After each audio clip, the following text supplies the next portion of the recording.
Walmart announcing a re-emphasis on the giant outlet superstores that it started building in the 80s, saying it's the key to taking on e-retail giant Amazon. As we are just 2 days away from the Christmas holiday, today the final day to order for Amazon's guaranteed one-day shipping.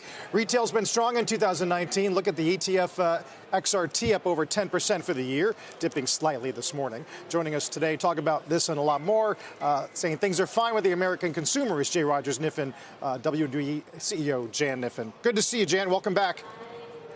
Hey, great being here. All right, so why the re-interest in superstores? Well, this is really not new news. Doug's been talking about this for a while in pieces. They told us, wow, the supercenter, we can put stuff in to bring in the customer. They're adding healthcare services that they're testing, vet care services, eye care, the kind of stuff you have to go someplace to do.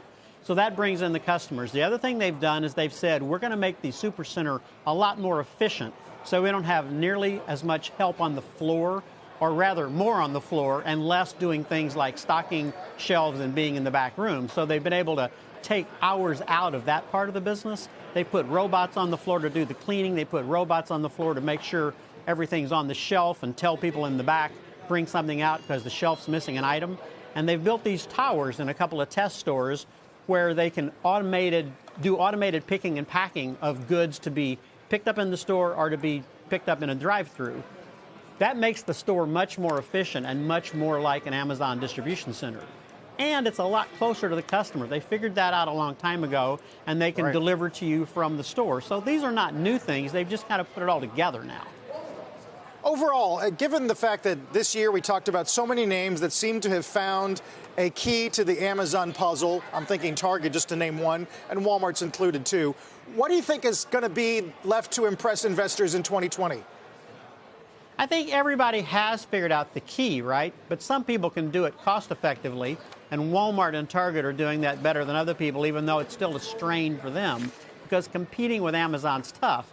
But we've all figured out the store is an advantage if you don't have too many of them, if they're not too big, and if they're not too expensive, and if they help you reach the customer. So whether you're Macy's or Kohl's or you're Walmart or Target or your Nordstrom's, you've all figured that out.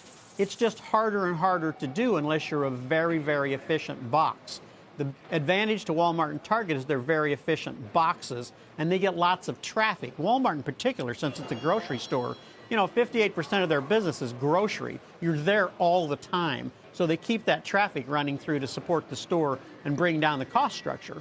So this is what we're going to see people do. We're going to see stores close. We're still going to see 12,000 stores close this year. We're probably going to see 12,000 stores close next year. We're still going to see 26 retail bankruptcies.